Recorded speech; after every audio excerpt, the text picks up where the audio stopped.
नमस्कार मंडळी, स्वागत आहे तुमचं आजच्या या रेसिपीमध्ये. तर आज आपण आंब्याचा खरवस बनवणार आहोत. आंब्याचा सीझन सुरू आहे, तोपर्यंत हा पदार्थ तुम्ही नक्की बनवून बघा. खूप छान असा लागतो. तर उन्हाळ्यामध्ये पोटाला थंडावा देणारा हा पदार्थ आहे. चला तर मग रेसिपीला सुरुवात करूया. तर इथे मी 2 आंबे घेतलेले आहेत. वजनी म्हणाल तर अर्धा किलो आंबे आहेत. तर या आंब्यामधील गर आपल्याला काढून घ्यायचा आहे. तर इथे मी आंब्यामधील गर काढून घेतलेला आहे. आता हा गर आपल्याला मिक्सरच्या भांड्यामध्ये टाकून फिरवून घ्यायचा आहे. तर इथे मी मिक्सरचं भांडं घेतलेलं आहे, त्यामध्ये सगळा गर टाकून घेऊ. तर इथे मी सगळा गर टाकून घेतलेला आहे. आता यामध्ये आपल्याला साखर टाकायची आहे. तर अर्धा किलो आंबे होते, त्यासाठी मी इथे 50 ग्रॅम एवढी साखर टाकलेली आहे आणि अर्धी वाटी दूध टाकलेली आहे. तर दूध तुम्ही थोडंसं कमी जास्तसुद्धा करू शकता. पाऊण वाटी किंवा अर्धी वाटी घेतलं तरीही चालेल. तर इथे मी अर्धी वाटी मकाचं पीठ घेतलेलं आहे, त्यामध्ये सुद्धा मी अर्धी वाटी दूध टाकलेलं आहे आणि गुठळ्या मोडत आपल्याला हे मिक्स करून घ्यायचं आहे. छान असं मिक्स करून झाल्याच्यानंतर कढई मी इथे गॅसवरती ठेवलेली आहे. कढई छान अशी गरम झाली की त्यामध्ये मी आंब्याचा रस टाकलेला आहे. हलकीशी उकळी येईपर्यंत हा आंब्याचा रस आपल्याला शिजवून घ्यायचा आहे. 2-3 मिनटं लागतील उकळी येण्यासाठी. 2-3 मिनटानंतर छान अशी आपल्या आंब्याच्या रसाला उकळी येणार आहे. तर इथे पाहू शकता छान अशी उकळी आलेली आहे. आता आपण तयार केलेलं वाटीतलं मिश्रण यामध्ये टाकायचं आहे.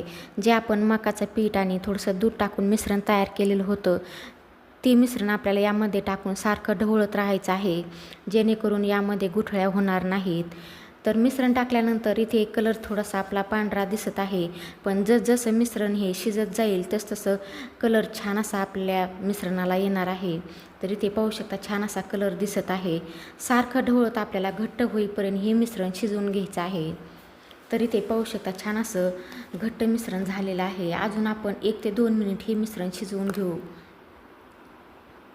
मिश्रण शिजवताना आपल्याला सारखं ढवळत राहायचं आहे, जेणेकरून कढईला बुडाला चिटकणार नाही. तर इथे छान असं आता आपलं हे मिश्रण तयार झालेलं आहे. 5 ते 6 मिनटं हे मिश्रण तयार होण्यासाठी लागलेलं आहे आणि छान असं चिकट आपलं हे मिश्रण तयार झालेलं आहे. आता हे मिश्रण आपण सेट होण्यासाठी एका वाटीमध्ये किंवा तुम्हाला ज्यामध्ये सेट करायचं आहे त्यामध्ये ओतून घेऊ शकता. तर इथे मी वाटीला थोडंसं तूप लावून घेतलेलं आहे. तर इथे मी सगळं मिश्रण वाटीमध्ये काढून घेतलेलं आहे. गच्च अशी आपली ही वाटी भरलेली आहे. तर अर्धा किलोच्या आंब्यामध्ये छान असा आपला हा खरवस तयार झालेला आहे. तर ही वाटी आपण थोडीशी टॅप करून घेऊ. तर इथे पाहू शकता अशा प्रकारे थोडीशी हलवून घ्यायची आहे, जेणेकरून त्यामध्ये हवा राहणार नाही. तर ही वाटी आपल्याला 2 तासासाठी अशीच ठेवायची आहे. 2 तासानंतर पाहू शकता छान अशी या वाटीनी साईडनी कडा सुटलेले आहेत आणि छान असा आपला हा खरवस तयार झालेला आहे. त्यावरती एक अशा प्रकारे आपल्याला ताट ठेवून उलटवून घ्यायचं आहे. तर इथे पाहू शकता छान असा आपला हा खरवस तयार झालेला आहे. मँगो पुडिंग छान असं तयार झालेलं आहे. तर इथे वाटीचा छान असा आकारसुद्धा त्यामध्ये आलेला आहे, पाहू शकता. आणि छान असं लुसलुशीत रसरशीत आपलं हे मँगो पुडिंग तयार झालेलं आहे. तर इथे मी तुम्हाला थोडंसं कटसुद्धा करून दाखवते. पाहू शकता छान असं झालेलं आहे. हा खरवस तुम्ही फ्रीजमध्ये ठेवून थोडासा थंड करून खाल्ला तरी चालेल, खूप छान असा लागतो. घरामध्ये जर वयस्कर मंडळी असेल, त्यांना दातसुद्धा नसतात, अशी मंडळीसुद्धा आवडीने हा पदार्थ खातील. तर नक्की करून पहा. व्हिडिओ आवडला तर लाईक करा, शेअर करा, सबस्क्राईब करा. चला तर मग पुन्हा भेटूया पुढील एका अशाच रेसिपीमध्ये.